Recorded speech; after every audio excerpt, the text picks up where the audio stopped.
Saludos, bienvenido, bienvenida a Escuela Sabática Profundizada con tu pastor Enoc Martín, tu pastor virtual. En la lección 9, pasajes contradictorios. Lo primero que quiero llamar tu atención es que la lección 9 es comentado por personas que lamentablemente no aman la verdad presente. El primero no es adventista y aquí se cita. El segundo es un pastor adventista que arremete contra el hermano Walter Bate. Mira la evidencia. Primera evidencia. Escuela Sabática del cuarto trimestre 2022, lección 9, domingo 20 de noviembre. Como puedes ver, cita a George E. Ladd. Si bien no es adventista, claramente parecería que lo fuera cuando dice que. Y aquí la lección da la referencia, como tú puedes ver ahí donde está subrayado. Se cita a este que no es adventista. Y segunda evidencia, en la misma lección, el día jueves, el 24 de noviembre, George E. Ladd, un autor no adventista, que de nuevo suena como adventista, escribió. Nota que aquí mismo se alude que no es adventista y se da la referencia, como puedes ver ahí, resaltado. ¿En dónde? En la lección.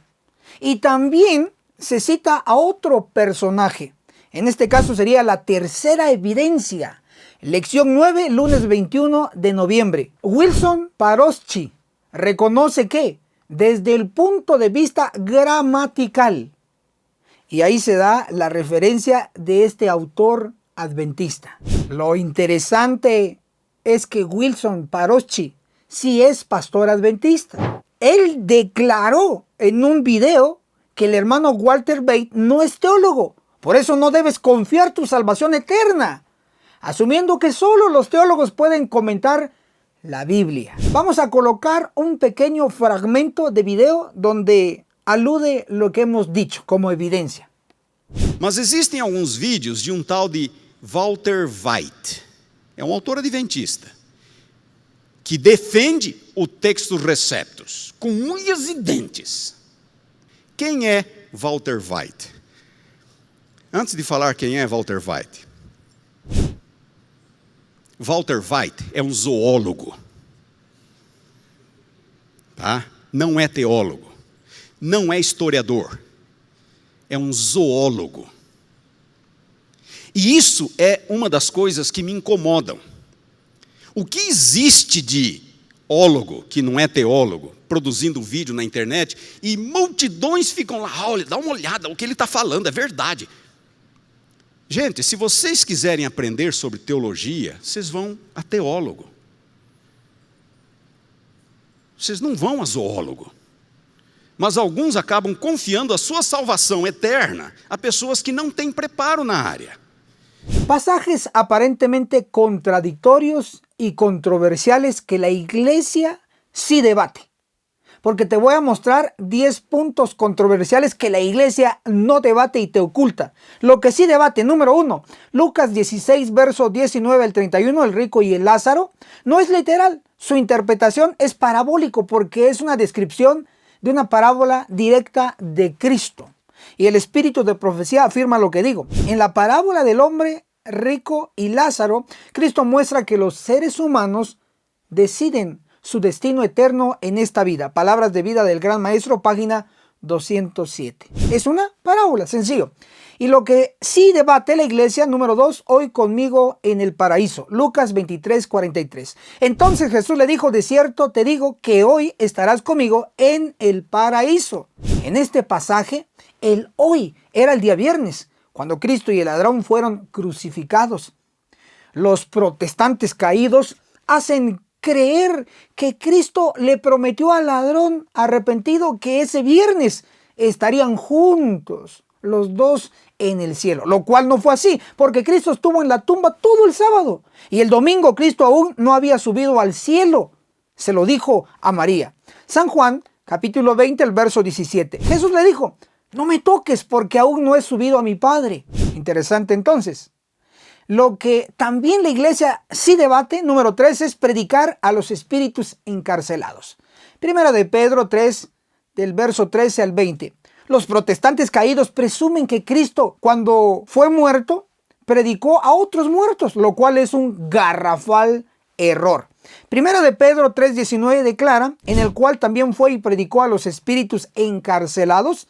Al leer detenidamente Primera de Pedro capítulo 3 verso 13 al 20, se descubre que en otro tiempo anterior a la muerte de Cristo fue a predicar a los antediluvianos, mientras estaban vivos, por supuesto, a través del Espíritu Santo, obrando por medio de Noé, pregonero de justicia. Así se cumplió esa referencia. Entonces, aclarado esto, agarrémonos, porque entraremos a analizar los 10 puntos controversiales que se te ocultan a ti. Mucho ojo. Puntos controversiales que la iglesia adventista evita con la iglesia católica por convenio de no agresión. Mucho ojo. Número 1, el 666. Número 2, la marca de la bestia. Número 3, el cuerno pequeño y la cabeza herida. Mira la explicación real. Número 1, el 666. El místico número 666. Para comprender este tópico, primero leamos lo que la inspiración nos aconseja en Testimonios para los Ministros, en el capítulo La Iglesia de Cristo. En la página 30 nos dice: tenemos muchas lecciones que aprender y muchísimas que desaprender. Lo que más cuesta es desaprender, pero se puede hacer. Para comprender este tema tenemos que desaprender alguna posición errónea. Pero ahora vamos a leer lo que dice la Biblia y lo que dice el Espíritu de profecía en cuanto al 666. Apocalipsis capítulo 13 nos presenta dos bestias, la bestia como leopardo y la bestia de dos cuernos. Apocalipsis capítulo 13, el verso 1 al verso 10 son versos que le pertenecen a la bestia como leopardo. Y Apocalipsis capítulo 13 del verso 11 al verso 18 son versículos que le pertenecen a la bestia de dos cuernos. Apocalipsis capítulo 13, el verso 18 nos dice: esto requiere sabiduría, implicando que no todos lo van a entender, solo los entendidos que la profecía señala. Apocalipsis 13, 18, esto requiere sabiduría. El que tenga entendimiento cuente el número de la bestia, que es número de hombre. El número de ella es 666. Apocalipsis 3, verso 18, le pertenece a la bestia de dos cuernos. Por lo tanto, la inspiración colocó el 666 a la bestia de dos cuernos. Ahora veamos qué dicen los pioneros en La Verdad Presente, volumen 1, número 8, marzo 1850. Nos declara: la bestia teniendo 7 cabezas y 10 cuernos es a la que se está refiriendo. Y yo pienso que la imagen es la bestia que tiene 2 cuernos como un cordero, pero habla como dragón. Su número es 666. Los pioneros están colocando el 666 en la bestia de 2 cuernos, tal como la Biblia lo indica. Ahora leamos una escritura primitiva. Me refiero a la escritura llamada Una palabra a la pequeña manada. En la página 9, dicha escritura lleva la firma de Jaime White y de Elena G. de White, profetisa de la Iglesia Adventista del Séptimo Día. Y nos comenta: este último poder que oyó los santos es presentado en Apocalipsis 13, el verso 11 al 18. Entonces está hablando de la bestia de 2 cuernos. Su número es 666. Los pioneros están de acuerdo que el 666, ese número místico, le pertenece a la bestia de 2 cuernos. Por si fuera poco, leamos nuevamente y sorprendámonos Apocalipsis capítulo 13, el verso 18. nos dice, esto requiere sabiduría.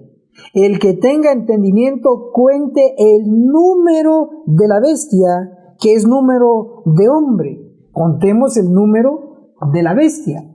Para ello, recordemos que en Daniel capítulo 7 encontramos 4 bestias. La primera bestia, un león. La segunda, un oso. La tercera, un leopardo. La cuarta, una bestia indescriptible. Entonces definimos que en Daniel capítulo 7 tenemos 4 bestias. Contémoslo. El león, 1. El oso, 2. El leopardo, 3. La bestia indescriptible, 4. Interesante, llevamos 4. Leamos Apocalipsis capítulo 13, el verso 1.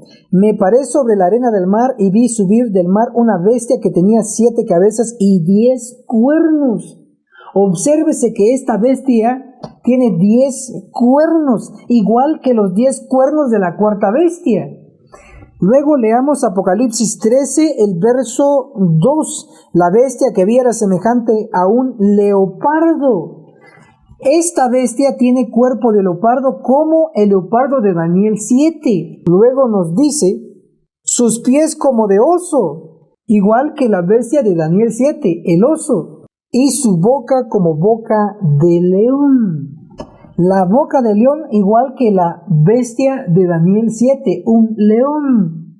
Entonces, es indiscutible que la bestia de Apocalipsis 13, el verso 1, verso 2, verso 3, esa bestia como el leopardo es descendiente directa de las primeras 4 bestias. Por lo tanto, contemos las bestias de Daniel 7 con las bestias de Apocalipsis 13, porque la indicación en Apocalipsis 13, el verso 18 es, el que tenga entendimiento cuente el número de la bestia, que es número de hombre. Contemos, el león, 1, el oso, 2, el leopardo, 3, la bestia indescriptible, 4, y la bestia como el leopardo es la quinta bestia, y la bestia de 2 cuernos es la sexta bestia.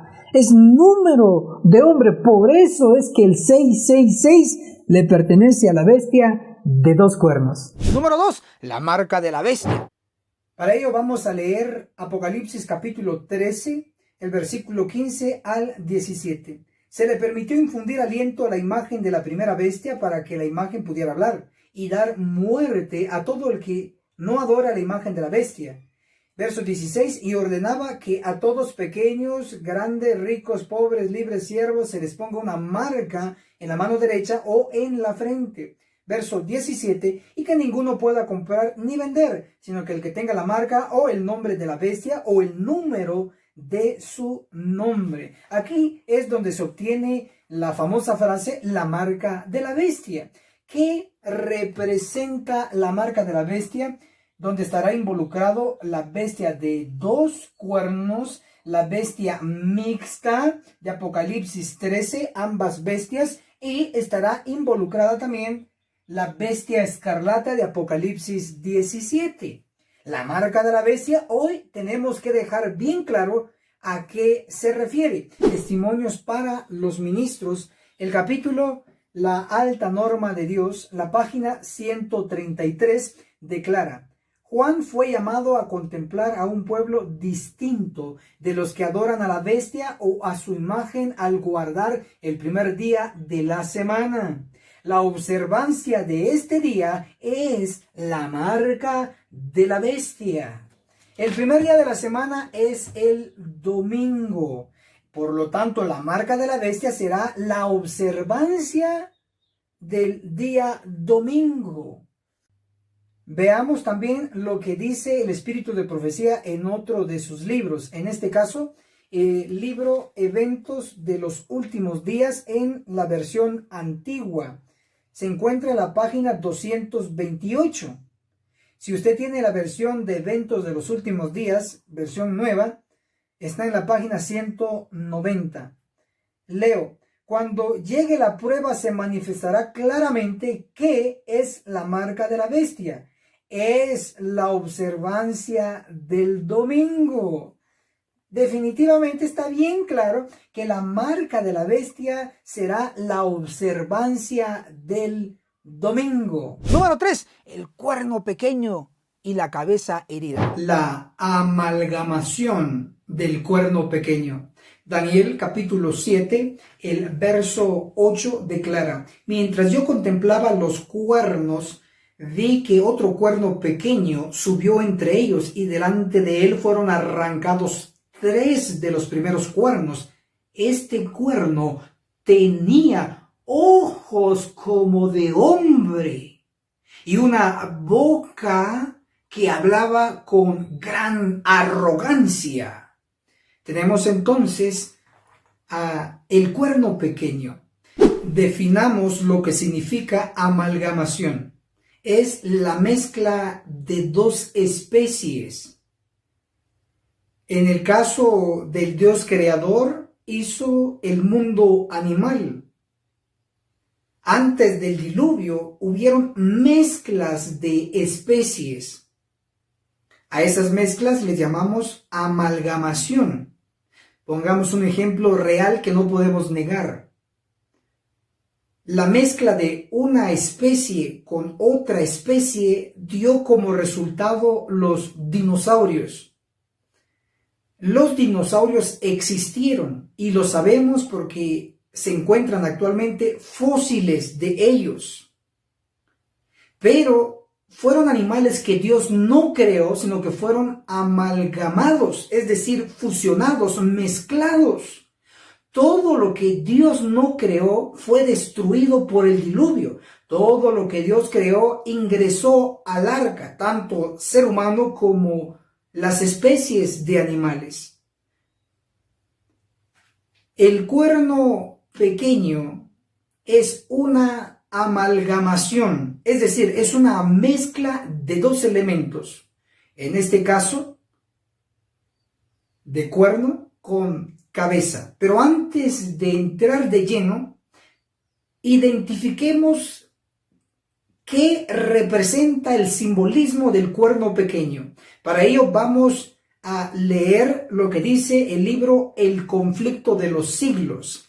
El capítulo 26, los Estados Unidos en la profecía, en la página 499. Daniel dice del cuerno pequeño, o sea, del papado. Pensará en mudar los tiempos y la ley. Daniel capítulo 7, el verso 25.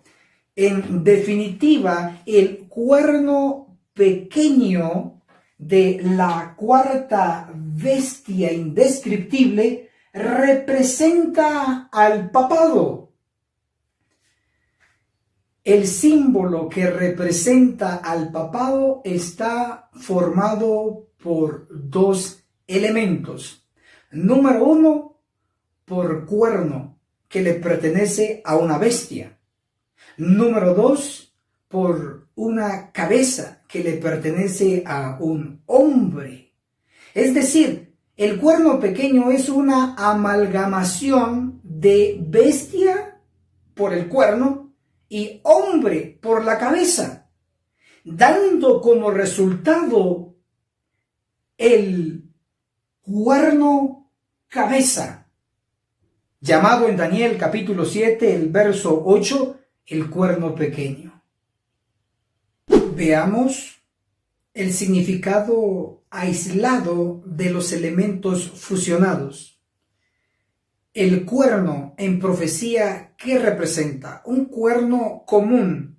Daniel capítulo 7, el verso 24.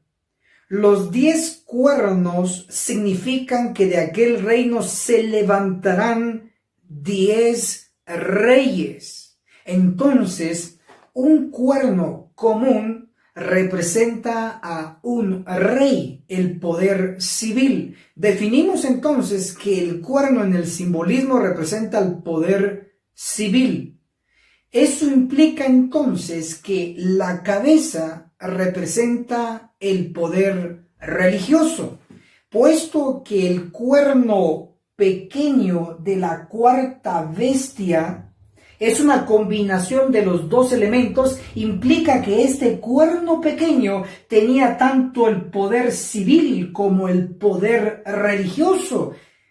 Definitivamente, el cuerno pequeño representa al papado, un poder tirano, cruel y demoníaco. Puntos controversiales que la Iglesia Adventista evita con los protestantes caídos por convenio oculto hecho con los domingueros en 1957. Para los que están sumamente interesados, tenemos un PDF del libro de preguntas y respuestas de 1957, un resumen para aquellos que no tienen mucho tiempo. Número 1, el santuario celestial. Número 2, el espíritu de profecía. Mira la explicación real en los videos. Número 1, el santuario celestial.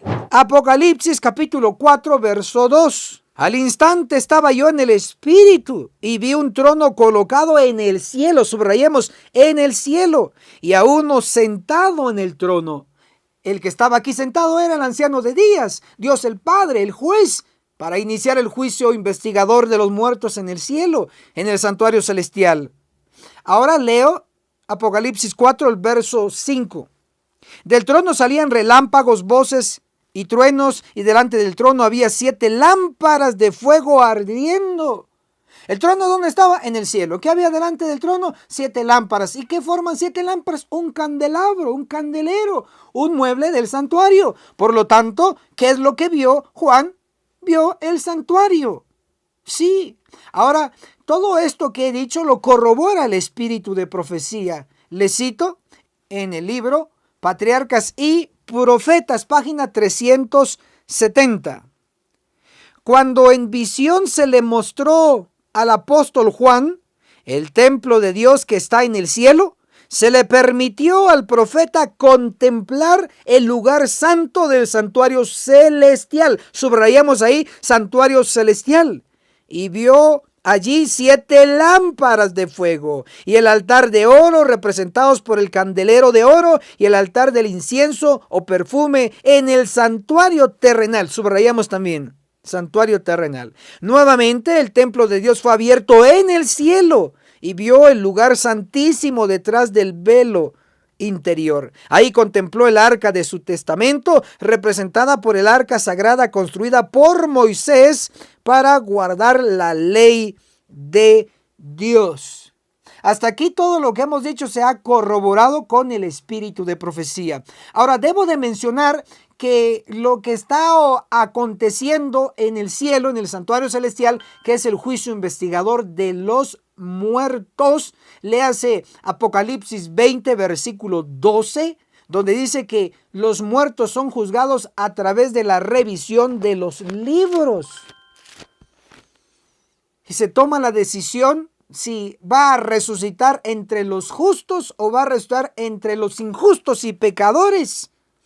Pero cuando termine el juicio de los muertos en el cielo, que es asunto de revisión de libros nada más, entonces pasará a otra fase el juicio. Será el juicio de los vivos, y el juicio de los vivos debe efectuarse no en el cielo, sino en la tierra, porque aquí estamos los que formamos parte del santuario terrenal, es decir, la iglesia, los adventistas del séptimo día. Número 2, el espíritu de profecía. ¿Y cómo podemos comprobar que la autora Elena de White es profetisa verdadera? Para ello les voy a ayudar con una serie de referencias. ¿Qué les parece? Lo primero que debemos de saber es que Dios en el Antiguo Testamento y Nuevo Testamento utilizó a mujeres como profetisas que tienen el don profético. Ahora, tienen que saber esto. Esto es básico. A un hombre que tiene el don profético se le llama profeta. A una mujer que tiene el don profético se le llama profetisa. Así lo enseña la Biblia. Les voy a dar por lo menos 2 ejemplos, uno en el Antiguo Testamento y otro en el Nuevo Testamento. El primero, Éxodo 15:20 dice, María, que era una mujer, profetiza. Ahí está el primer ejemplo. El ejemplo número 2 ahora en el Nuevo Testamento, Lucas capítulo 2, el verso 36 dice, la profetisa Ana, que era mujer. Si observan entonces, Dios utilizó a la mujer en el Antiguo Testamento como profetisa y en el Nuevo Testamento como profetisa. Bien, ahora, una característica de un verdadero profeta hombre o una verdadera profetisa mujer.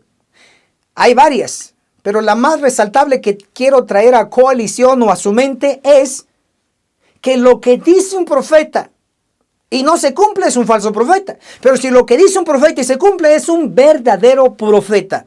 Y esto no lo digo yo, realmente lo dice la Biblia.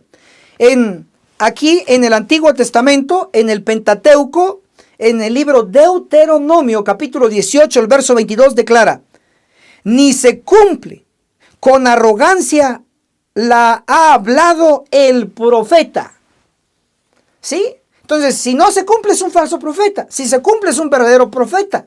Esa es la lógica de interpretación bíblica. Ahora, veamos si Elena de White lo que pronosticó se cumplió. Sí, hubieron una serie de profecías y pronósticos que ella dejó escrito y ella vio de inclusive su cumplimiento y otras no, pero quedaron escritas. Pero en nuestro tiempo se han cumplido. Por ejemplo, que es algo resaltable y bien conocido por usted y por mí, todos nuestros contemporáneos lo saben, Elena G. de White pronosticó aquí en este libro, aquí lo tengo en mano. En este libro ella pronosticó en el año 1909, observe el año 1909, se profetizó que iba a ocurrir una destrucción en Nueva York, en el territorio de la bestia de dos cuernos, registrado en Apocalipsis 13, versículo 11, hablando de Estados Unidos de Norteamérica. Ella aquí, en Testimonios para la Iglesia, pronosticó. ¿Qué pronosticó? La destrucción de las dos torres gemelas en Nueva York. A ver, recordemos un poco. ¿Cuándo ocurrió esta destrucción? La fecha exacta fue el martes 11 de septiembre del 2001. ¿Cómo se conoce este evento abreviado? Como el 9-11. El 9, el mes, septiembre. El 11, el día, que fue martes. Entonces 9-11 hace referencia a la destrucción en Nueva York. 9-11. Ahora es interesante que Elena de White, en Testimonios para la Iglesia, el tomo 9, en la página 11, observe, esto es para que se impresione y se asuste y despierte. Testimonios para la Iglesia, el tomo 9, en la página 11, 9-11, ella dice: grandes cambios están a punto de producirse en el mundo y los movimientos finales serán rápidos. Y en la siguiente página, que viene siendo la 12, dice: estando en Nueva York, en cierta ocasión se me hizo contemplar una noche los edificios que piso tras piso se elevaban hasta el cielo. Nueva York, edificios, torres gemelas. ¿Qué iba a ocurrir? Aquí lo dejó ella escrito. La siguiente escena que pasó delante de mí fue una alarma de incendio. Los hombres miraban a esos altos edificios reputados incombustibles y decían: están perfectamente seguros. Pero esos edificios fueron consumidos como si hubieran sido de brea. Las bombas contra incendio no pudieron impedir su destrucción. Los bomberos no podían hacer funcionar sus máquinas. Tal como ella lo describió, así se cumplió. El pronóstico fue en 1909 y se cumplió aproximadamente 92 años después de que ella lo dijo. Ya ni estaba viva ella, pero ahí quedó escrito y se cumplió. Significa entonces que Elena G. de White es una verdadera profetisa. Por lo tanto, ella como profetisa escribió una serie de libros que hoy se conocen como el espíritu de profecía. Puntos controversiales que la Iglesia Adventista evita con sus propios miembros. Número 1. El rechazo del mensaje de 1888. Número 2. La llegada del último profeta adventista en 1929 y su mensaje publicado en 1930. Y número 3, los 144,000, un número literal de adventistas sellados. Número 4, el juicio de los vivos manifestado en Ezequiel 9, una matanza literal que realizarán los ángeles de Dios. Y sobre todo, la iglesia te oculta que, en el número 5, los diezmos no deben ser entregados en sábado dentro del templo. Ver toda la evidencia explicativa. Número 1. el rechazo del mensaje de 1888.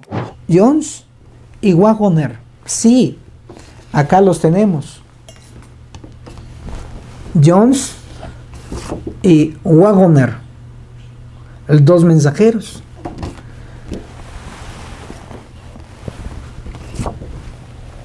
Estos dos pastores trajeron por primera vez al pueblo adventista del séptimo día el mensaje de justificación por la fe.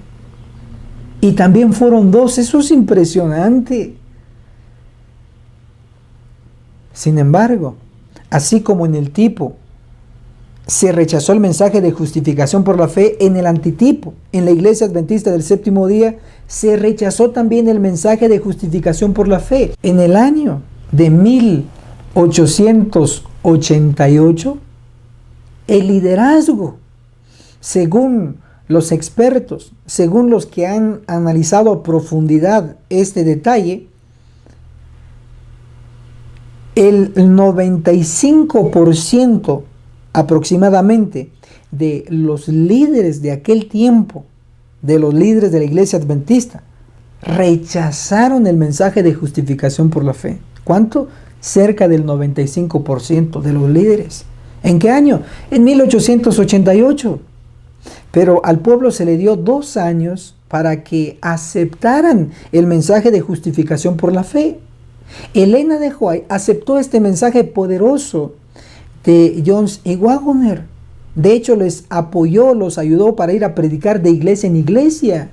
Y aún así, el pueblo también rechazó el mensaje de justificación por la fe. ¿Saben por qué? Lamentablemente, terroríficamente, el pueblo siempre sigue a los líderes. Y ojalá que siguiera buenos líderes, sigue a los malos líderes. Como el liderazgo rechazó el mensaje de justificación por la fe en el año de 1888, entonces el pueblo también hizo lo mismo, siguió a los líderes. Y por lo mismo se declara que al rechazar el mensaje de justificación por la fe, se crucificó a Cristo. Este libro, Lo que todo adventista debería saber sobre 1888, escrito por uno de los miembros de la Conferencia General, declara en el capítulo 6, se maltrata al Espíritu Santo. En la página 40 dice: el cielo se avergonzó de llamar a sus hijos a los que resistieron el mensaje de 1888.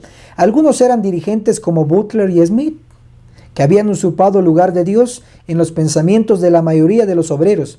Bajo su liderazgo, la mayoría de los delegados al Congreso llegaron tan lejos en su oposición al Espíritu Santo que si Jesús hubiera estado presente, lo hubieran tratado como los judíos de la antigüedad lo hicieron, lo hubieran crucificado. En los libros del cielo, los que rechazaron el mensaje de 1888 en Minneapolis están registrados como asesinos de Jesús, puesto que los libros del cielo registran los pecados que se hubieran cometido si hubiese habido oportunidad. El autor cita a Elena de White y se declara que los que rechazaron el mensaje de justificación por la fe en el año 1888 crucificaron, dice, a Jesús. Número 2. La llegada del último profeta adventista en 1929 y su mensaje publicado en 1930. Elena de White fue profetisa, don profético en mujer, profetisa. Y después de la profetisa tenía que venir un profeta. Y que Malaquías 4:5 le llama el nombre profético de Elías. ¿Saben por qué le da este nombre profético? Porque este profeta tiene que venir a denunciar los pecados. Este profeta tiene que venir a advertir al pueblo antes de que ocurra la matanza de Ezequiel 9, antes de que los ángeles 5 con espadas lleguen a la iglesia y maten viejo, joven, niño, mujeres, vírgenes, etcétera, y los mate antes de... tenía que aparecer este profeta y tenía que traer el mensaje de advertencia del día grande para los 144,000 y terrible para los que van a morir en Ezequiel 9 por los santos ángeles que nunca han pecado. Ok, entonces testimonios para los ministros en la página 475. La profecía debe cumplirse. El Señor dice: aquí yo os envío al profeta Elías. Alguien debe venir con el espíritu y el poder de Elías.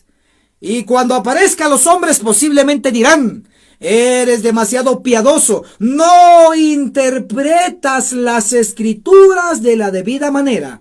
Déjame decirte cómo tienes que predicar tu mensaje. Ok, la característica para identificar al falso profeta de hoy y a identificar al verdadero profeta, el Elías de nuestro tiempo, está que el profeta Elías no es un profeta de sueños y visiones. Ojo, tienen que saber que hay varios rangos y hay distintos ángulos de un profeta.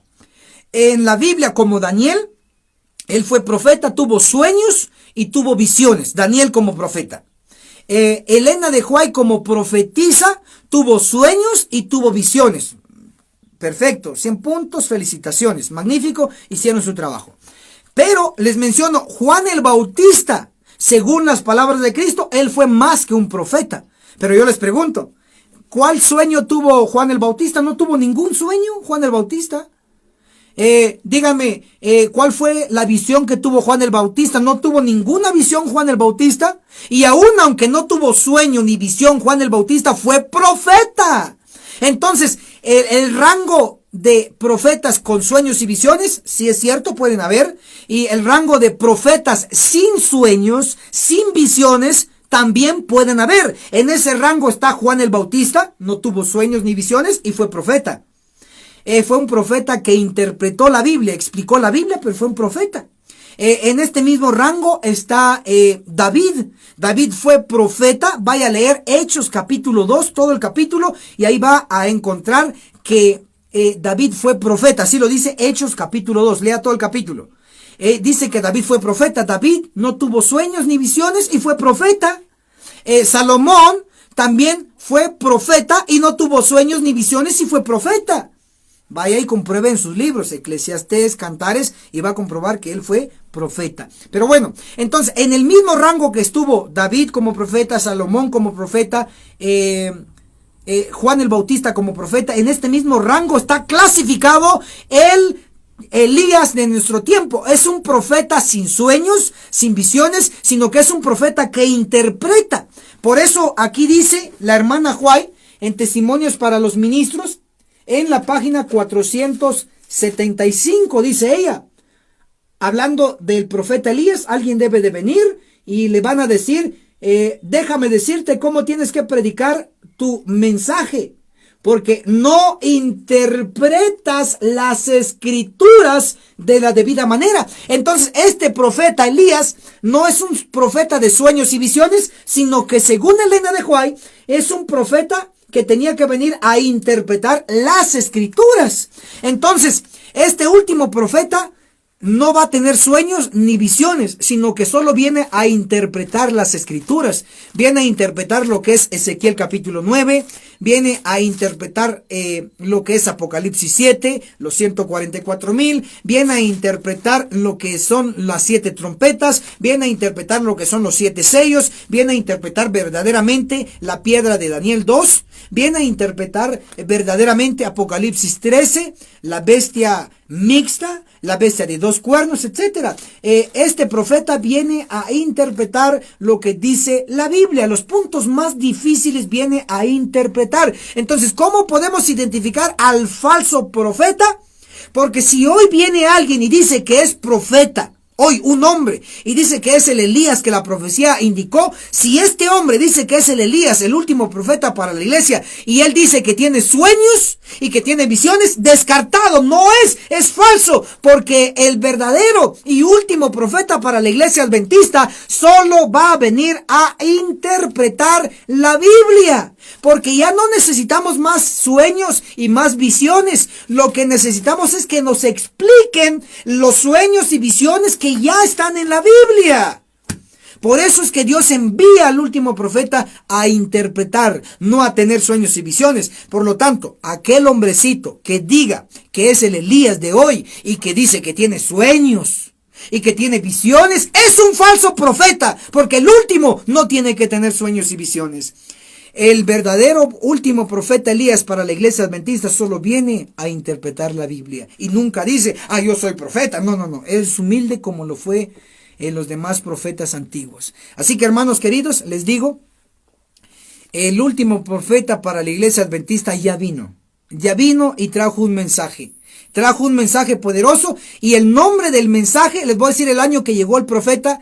Llegó a la iglesia en 1929. En el año 1929, en 1930, escribe un libro para la iglesia, un mensaje para la iglesia, donde colocó todas sus interpretaciones usando la Biblia y usando el espíritu de profecía. El Elías ya llegó, el último profeta ya llegó para la iglesia adventista. Ya tenemos su mensaje. En Moisés, el diablo lo intentó matar como profeta. Este último profeta para la iglesia, el diablo lo intentó matar y no pudo. El diablo intentó que el mensaje nunca llegara a la iglesia y no pudo. El mensaje ya llegó a mí. El mensaje está llegando a usted. El diablo no ha podido y no va a poder en el nombre de Jesús. Y número 3, los 144,000, un número literal de adventistas sellados. La posición de los pioneros y los contemporáneos en cuanto al tema de los 144,000. El libro Cartas y Manuscritos con Anotaciones, tomo 1, en la página 47 nos comenta: para José Bates, la idea de los 144,000 sellados al fin del tiempo parecía casi inimaginable a la luz de la manada pequeña de adventistas sabatorios que sumaban unos pocos cientos a lo sumo. En el libro de José Bates, Un sello del Dios vivo, en la página 39, en la página 61 y en la página 62, se puede ver que José Bates se inclinaba a que los 144,000 es un número literal. También tenemos la posición en cuanto a los 144,000 del que era conocido como experto en profecía en su tiempo. Me refiero a Urias Smith. En la Review and Herald, el 10 de agosto de 1897, comentó: el número 144,000 debe ser un número definido, compuesto exactamente de tantos individuos. No puede significar un número mayor o indefinido, pues en el versículo 9 es identificado otra compañía que es indefinida en sus proporciones, por lo que es denominada una gran compañía, la cual ninguno podía contar. Si los 144,000 fuesen designados para representar tal número indefinido, Juan habría dicho en el versículo 4: y fue señalada una gran multitud, la cual nadie podía contar, de todas las tribus de los hijos de Israel. Pero en vez de esto, él dice 144,000, 12,000 de cada tribu, un número que puede ser contado fácilmente.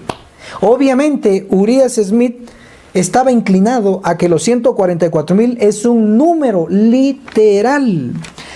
Alguien que es contemporáneo a nosotros, el pastor Doug Batchelor, en línea tiene un programa que se llama Hechos Asombrosos. Es una página en inglés. Tiene un tema ahí titulado ¿quiénes son los 144,000? Él da su posición en cuanto a este tema y comenta: por estas y otras razones, creo que el número 144,000 es una cifra precisa, es decir, literal. Así como hubo 12 tribus literales en el Antiguo Testamento y exactamente 12 apóstoles en el Nuevo Testamento, habrá 12 veces 12,000 apóstoles espirituales en los últimos días. Entonces, hemos visto que eruditos, pastores, están de acuerdo que el número 144,000 es un número literal. El apóstol Juan el revelador nos da la clave de la interpretación de los 144,000. Apocalipsis capítulo 7, el verso 4 nos dice: y oí el número de los sellados, 144,000 sellados. La palabra clave es número. Un número es parte de la matemática, y la matemática es la ciencia de la exactitud. Por lo tanto, un número se puede contar. Veamos algunos ejemplos. Lucas, el capítulo 22, el verso 3, en la versión antigua, traduce correctamente este verso. Las versiones modernas le omiten la palabra número. Lucas capítulo 22, el verso 3 dice: entonces Satanás entró en Judas, llamado Iscariote, el cual era uno del número de los 12. Obsérvese que se utiliza la palabra número para indicarnos que eran 12 exactos, ni uno más ni uno menos. También tenemos el ejemplo de Hechos capítulo 1, el verso 3, donde se nos dice que Jesús, después de que resucitó, se les apareció durante 40 días a los discípulos para entrenarlos. 40 días, es un dato muy importante. Pero Jesús nunca trabajaba solo, siempre estaba trabajando con el Padre y con el Espíritu Santo. Por lo tanto, tenemos a 3 obrando en favor de los discípulos. Tenemos 2 datos. Primero, 40 días. Segundo, el número 3, del Padre, del Hijo y del Espíritu Santo. Hagamos una pequeña operación. 40 por 3 igual 120. 120 es el resultado del esfuerzo del Padre, del Hijo y del Espíritu Santo. Eso se puede corroborar en Hechos capítulo 1, el verso 15, y dice así: en esos días Pedro se levantó entre los hermanos, unos 120 en número, dice la versión antigua. Las modernas omiten la palabra número. Entonces, en esos días Pedro se levantó entre los hermanos, unos 120 en número. Es la misma cifra de la operación que realizamos. 40 por 3, 120. 120 son los que estaban reunidos para recibir el poder del Espíritu Santo en el Pentecostés. Esto prueba que la operación que hicimos es correcta. Esto prueba que cuando se utiliza la palabra número es algo exacto, ni uno más ni uno menos. Regresemos a el libro de Apocalipsis. En el capítulo 9, el verso 16, se nos da un ejemplo. El número de los soldados de a caballo era 200 millones. Y por si fuera poco, termina así: y oí su número.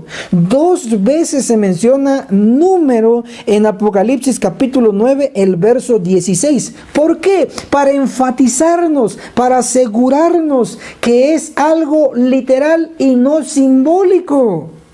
200 millones, un número literal. De igual manera, en Apocalipsis capítulo 7, el versículo 4: y oí el número de los sellados, 144,000 sellados de todas las tribus de Israel. Al inicio se nos da el término número, pero también al final. Sí, también al final, bajo la frase de todas las tribus de Israel. Para ello vamos a ver un ejemplo en el libro de Josué, en el capítulo 4, el verso 5, dice: y cada uno de vosotros tome una piedra sobre su hombro conforme al número de las tribus de Israel. Verso 8: levantaron 12 piedras de en medio del Jordán, como el Eterno había dicho a Josué, según las tribus de Israel. ¿Cuántas piedras levantaron? 12. ¿Por qué? Porque era conforme al número de las tribus de Israel. Cuando hablamos de las tribus de Israel, estamos hablando de un número literal, exacto, en este caso 12. Veamos otro ejemplo también, que lo tenemos en Esdras, el capítulo 6, el verso 17, la última parte, dice: y 12 machos cabríos en expiación por el pecado de todo Israel, conforme al número de las tribus de Israel. El número es algo literal, en este caso 12. Por eso cuando leemos Apocalipsis capítulo 7, el verso 4, y oí el número de los sellados 144,000, ojo a esto, de todas las tribus de Israel, en esa frase está implícito el número 12, porque todas las tribus eran 12. Esto garantiza entonces que los 144,000 es un número literal. Número 4. El juicio de los vivos manifestado en Ezequiel 9. Una matanza literal que realizarán los ángeles de Dios. Testimonios para la Iglesia, el tomo 5, en la página 196.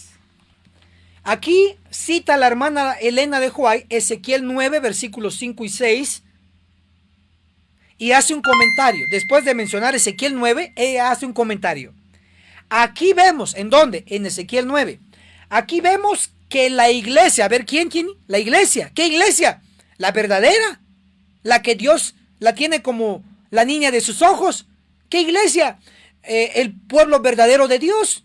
¿Qué iglesia? El verdadero pueblo seleccionado, la iglesia adventista. Aquí vemos que la iglesia, el santuario del Señor, era la primera en sentir los golpes de la ira de Dios.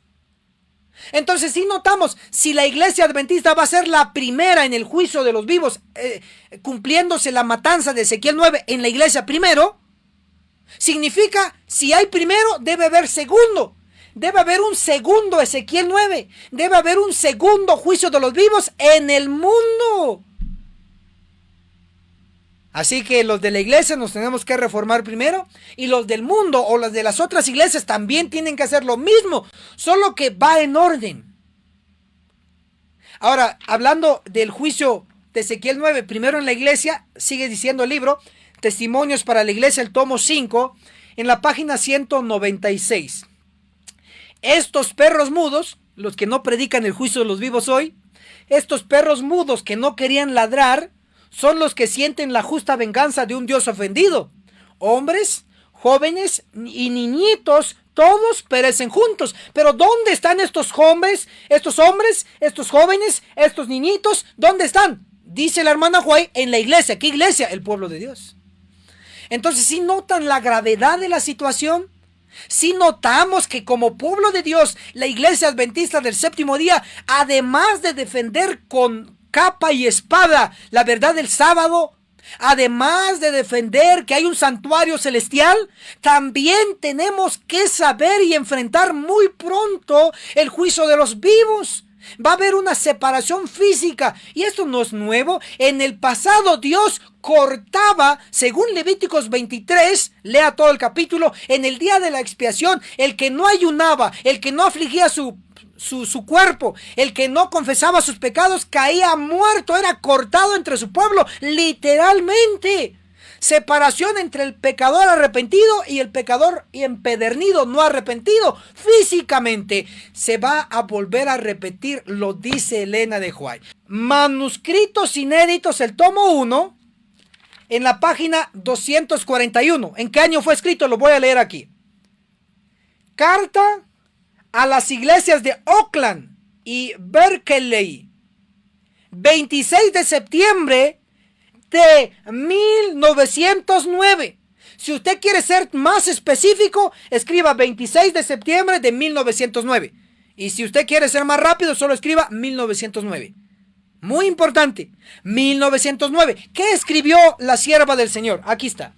Estudien el capítulo 9 de Ezequiel. A ver, ¿qué año se escribió? 1909. 1900 lleva un 9. Y el 9, 1909, es otro 9. ¿Y de qué escribió en 1909? Estudien el capítulo 9 de Ezequiel. Esas palabras se cumplirán futuro, literalmente. ¿Cómo se van a cumplir las palabras de Ezequiel 9, que solo tiene 11 versículos? ¿Cómo se van a cumplir? ¿Simbólicamente? No. ¿Ilustrativamente? No. ¿Parabólicamente? No. ¿Cómo se va a cumplir? Literalmente. Entonces, Ezequiel 9 en su primera aplicación se va a cumplir en la iglesia. Pero usted y yo estamos todavía a tiempo para, antes de que vengan los ángeles destructores con sus espadas, nosotros estar listos con el sello en la frente. Usted decide, yo decido. Hoy, como pastor virtual, le estoy dando esta información. Está a tiempo todavía. Puede salvarse. Usted y su familia pueden salvarse y obtener el sello de inmortalidad de Ezequiel 9:4, gemir y clamar para obtener el sello. ¿Contra qué? Contra los pecados. Tiene que gemir y clamar contra los pecados. ¿En dónde? En la iglesia. No tiene que salirse, tiene que permanecer en la iglesia. Ahora, tiene que saber lo siguiente. Que Ezequiel 9, que es el juicio de los vivos, no está lejano a que se cumpla. No. No crea que faltan 10 años, que faltan 15 años para que se cumpla Ezequiel 9. No crea. Si el diablo le ha hecho convencer que faltan 20 años para el fin del mundo, o falta más de 30 años, 50 años, 100 años para que se acabe todo, el diablo lo ha engañado. El juicio de los vivos, es decir, el primer Ezequiel 9, está muy próximo a cumplirse. Y no lo digo yo. Noten que lo dice en la inspiración. Aquí, Conflicto de los Siglos, el capítulo 29, el juicio investigador, en la página 544, versión antigua. Dice: pronto, nadie sabe cuándo les tocará ser juzgados a los vivos. Así que no se confíe. Termino de construir la casa allí en Estados Unidos, allá en México, allá en Guatemala, allá en Centroamérica, allá en España. Una casa secular. Si usted está haciendo sus planes, usted está desviado de la situación. Termino mi doctorado hasta el 2030. Si usted está pensando en eso, que su hijo va a llegar al doctorado, entonces usted está desviado, está desvirtuado. No estamos en contra de la educación ni en contra de la bendición de Dios en prosperidad. Pero sí estamos en contra que no nos demos en cuenta al tiempo en que vivimos. Estamos literalmente en los últimos días del tiempo del fin. Y ya no hay tiempo para desperdiciarlo en asuntos seculares, sino que debiésemos concentrarnos en los asuntos espirituales para obtener el sello, porque de lo contrario no lo va a obtener. Por más que yo predique y si usted no hace nada, no comparte, no reacciona y no promociona la real verdad presente en sus redes sociales y en persona cara a cara, entonces usted definitivamente no va a recibir el sello. Me entristece, sí, pero es la triste realidad que yo tengo que decírselo. Dice la inspiración: pronto empezará el juicio de los vivos. Si es pronto, es pronto. Entonces estemos listos ya. En el nombre de Jesús, hoy confesemos nuestros pecados y estoy seguro que Cristo, el Padre y el Espíritu Santo van a escuchar su oración y va a quedar registrado. Número 5. Los diezmos no deben ser entregados en sábado dentro del templo. ¿Cuándo se introdujo ese plato, ese canasto para pasar a recoger o a traer diezmos y ofrendas? Eso no se enseñó con los pioneros, se introdujo por el diluvio de infiltrados que hay en la iglesia adventista. Ahora, le voy a mostrar que ese plato, su origen es romano. Por eso se titula nuestro tema, Plato Romano. En sábado se deben dar los diezmos y ofrendas, 1 Corintios 16:1. Vamos a ver, le voy a mostrar ahí el plato romano y su evolución, cómo ha ido evolucionando es que quiero decir una palabra, pero me la voy a reservar. Este plato satánico, este plato romano. Ahora, va a usted a notar lo siguiente. Prepárese porque ahí va. Vamos a mostrarle a usted la evolución del plato romano. Ahí lo tenemos en su pantalla. Disfrútelo. Véalo, ese es el plato romano. de ofrendas. Con eso se utilizaba para recaudar fondos. Ahí está el famoso plato romano. Ahora va a haber su evolución. Y no solamente lo han utilizado los paganos romanos, sino que también lo han utilizado los budistas. Le voy a mostrar otro plato de ofrenda de los budistas. Ahora, obsérvese pues que los romanos están antes de que la iglesia adventista del séptimo día, Ya los romanos existían en el tiempo de Cristo, en la era cristiana, en el primer siglo. Y nosotros adventistas llegamos a existir hasta 1844. Entonces haga la diferencia, por favor. Ubiquémonos. Los budistas también existieron antes de la iglesia adventista. Así, ¿quién le copió a quién? Usted tiene que concluir. Ahora le voy a mostrar un plato budista que se utiliza para ofrendas. Ahí está. Miren, ese es un plato de ofrenda de los budistas. Si usted es budista, bueno, es otra cosa. Si usted es romano, usted es otra cosa. Pero yo soy adventista del séptimo día. A todos los que son adventistas del séptimo día y van a querer cambiar esta abominación por lo correcto, escriban en los comentarios: Ministro Enoch, yo soy adventista del séptimo día y voy a realizar el cambio debido. Escriban en los comentarios, por favor, motive al demás pueblo, porque habemos más de 200 aquí en esta transmisión, más de 250. Gloria a Dios, esto va creciendo. Ya les presenté el romano y el budista, plato de ofrendas. Esto es origen pagano, hermanos. Ahora vamos a ver. Otro, porque Dios nunca exige. Dios pide, pero no obliga. No obliga a nadie. No quebranta el libre albedrío. Jamás. Pero estos platos sí nos obligan a nosotros. Cuando nos lo pasan en la cara, nos obligan. Indirectamente lo hacen. Ahora, ahí va el asunto. Se va a poner mejor. Todos aquellos que están aprendiendo, escriban en los comentarios: Ministro, yo estoy sorprendido, estoy asustada, hermano. ¡Hey, ministro! ¡Wow! Todas las abominaciones que he estado haciendo sin darme cuenta. Escríbalo, desahógese. Desahógese. Por favor. Ahora va a ver usted cómo se ha evolucionado. Plato romano, plato budista. Y miren cómo ha evolucionado ya el que usted ya conoce. Usted conoce este. Ahí está. Mire el que usted conoce. ¿Verdad que se le hace familiar este? Ese es viene del plato romano. Viene del plato budista. Ahí está. Ok. Ahora, miren cómo fue cambiando con el tiempo. Ay, ministro, nosotros en la iglesia adventista, ahí donde yo voy, asisto los sábados antes de la cuarentena, fíjese que ahí no usamos este tipo de plato. Nosotros usamos una canastita. Bueno, porque fue evolucionando el plato romano. Ahora les voy a mostrar lo que usted tal vez ha visto en su iglesia. Ahí está, miren ese billetito enrollado. ¿No será que usted así lo ha hecho también? Y lo ha colocado ahí en la canastita. Bueno, pasó evolucionando de plato a canasto romano, pero sigue siendo de origen romano. Ahí está. Miren, a ver con cuál se identifica usted en los comentarios. Ministro, me identifico con el plato romano, el plateadito. Ministro, me identifico con la canasta. Identifíquese, ¿cómo lo ha visto usted en su iglesia? Ahí están sus orígenes. Hoy va a abrir los ojos. Vamos ahora, vamos a ver otro. Ay, ministro, ahí no usamos ni plato. En mi iglesia yo tengo 50 años de ser adventista. Nunca he visto un plato romano, ni un canasto romano. Ok, tal vez no ha visto eso, pero ha visto esto. Miren cómo esto ahí sí ha ido evolucionando. ¿Cuántos han visto esta canastita?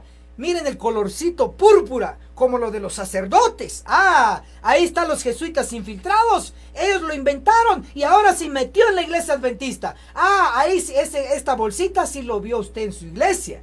No me diga que no se haga, por favor, suelte la sopa. Diga la verdad, ¿verdad que los ha visto? Bueno, todo bien esto de los romanos.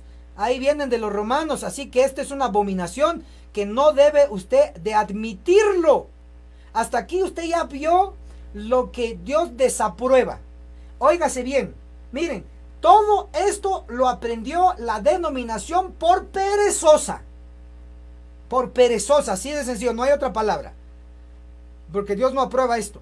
Ahora, vean que esto viene de los católicos, hermano. El plato romano viene de los católicos. Ahora, va a ver que un símbolo reciente de los curas, sacerdotes, jesuitas, hicieron recientemente una promoción y nos publicaron esto. Miren qué publicaron. Y usted va a identificar si está el plato romano ahí o no. Hagan un ejercicio conmigo. A ver, vean si está el plato romano ahí. ¿Dónde lo encuentran? En la esquina superior derecha, esquina superior izquierda, inferior, en el centro. ¿Dónde está? A ver, este es un anuncio católico romano. Miren esto, católico romano. Ahí está el cura, el padre, el papa, está su bastón, está la cruz, está la catedral católica. Ahí está.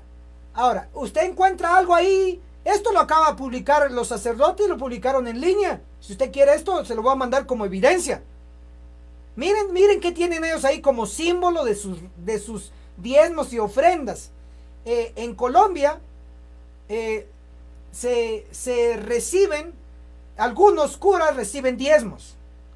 La mayoría no recibe, solo ofrenda, que a ellos le llaman, óigase bien, la mayoría de iglesias católicas a la ofrenda le llaman limosnas.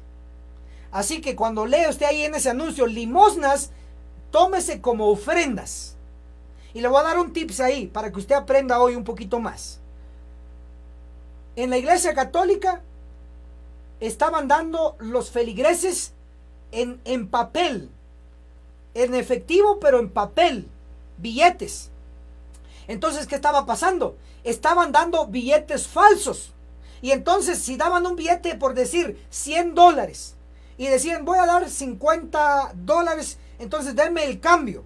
Entonces, agarraban el billete de $100 falso, y el que estaba recogiendo las ofrendas, le regresaba $50 devuelto, de cambio. Entonces, realmente estaban dando un papel falso y recibía uno verdadero de $50. Entonces lo descubrió la Iglesia Católica y prohibió, por lo menos en Colombia, estoy tomando como modelo ahí para que usted me entienda, algún país de Latinoamérica. Entonces, se prohibió en la Iglesia Católica el recibir limosnas o ofrendas o diezmos en billetes, solo monedas. Y entonces, ¿para qué? Para que ya no le entregaran billetes falsos. Pero aquí al final no importa este dato, pero ya se los di. Pero lo que sí importa es cómo recogen esas limosnas o ofrendas la Iglesia Católica. Ve ahí la gráfica, ya lo identificó dónde está, con qué recogen. Miren ahí, miren allá, se los voy a mostrar, aquí. Ven aquí, aquí está el cura y aquí dice limosna, o sea, ofrenda. Miren la caridad, cuánto juntaron. Aquí está, miren. Voy a explicarle esta abreviatura. Tal vez aquí está más grande, ve aquí. Vean aquí, concéntrense aquí. Dice US. La U es de Unidos. La S es de Estados. Es decir, Estados Unidos. Está hablando aquí de dólares estadounidenses. ¿Cuánto? Aquí está esta cifra muy grande. Miren, aquí la tienen. ¿Ok? Entonces se recaudó de limosna, o sea, de ofrendas, esta grandísima cantidad en la Iglesia Católica Romana. Pero ¿cómo se recaudó? Bueno, si usted nota allí, va a encontrar aquí, miren qué tienen aquí, aquí donde dice limosna, miren aquí arriba. Limosna, ¿qué tienen a la par? Un plato romano. Hermanos, la Iglesia Católica Apostólica Romana tiene la práctica, como viene de los romanos, como los romanos utilizaban aquel plato de ofrendas. Y luego cuando se pasó cuando pasó de Roma imperial a Roma papal, la Roma papal adquirió o heredó el mismo principio de usar un plato para pasar a recoger o recaudar dinero, ofrendas, diezmos, lo que sea. Pero se heredó eso del plato, por eso es plato romano.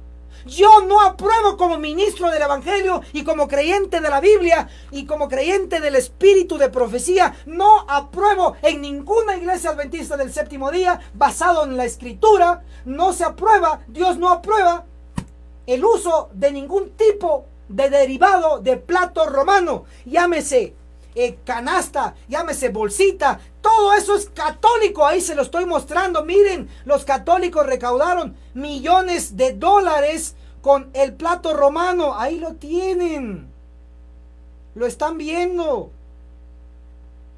Ahí está el plato romano. Ay, hermano, yo no lo sabía, ahora ya lo sabe. Ahora miren, ahora se lo voy a poner más claro. Ahí le voy a presentar a un sacerdote viendo. Miren cómo está el sacerdote ahí. Esto viene de los católicos. Miren el sacerdote. Ay, ¿qué estará haciendo ahí el sacerdote? Miren qué está haciendo el sacerdote. ¿Qué tiene en la mano el sacerdote? Véanlo. Analícenlo, hermanos, por favor, por amor de sus almas. Ya no estén apoyando este tipo de abominación dentro de la iglesia que se infiltró. Otra más. Ahí está. Miren, miren, ahí está, ahí está. Ahí está el diácono. Miren el diácono, ¿de dónde aprendió el diácono adventista del séptimo día? De los católicos. Si van a usar plato romano y van a usar canasto romano, van a usar bolsa o bolsita romana, pónganse el traje completo. Váyanse a hacer un traje de sotana, de morado y de todo ahí, como curas o como monaguillos, como pupilos. Vayan a hacerse un trajecito completo y de verdad identifíquense como jesuitas, apoyando a los jesuitas dentro de la iglesia. Pero yo alzo la voz hoy en el nombre de Jesús.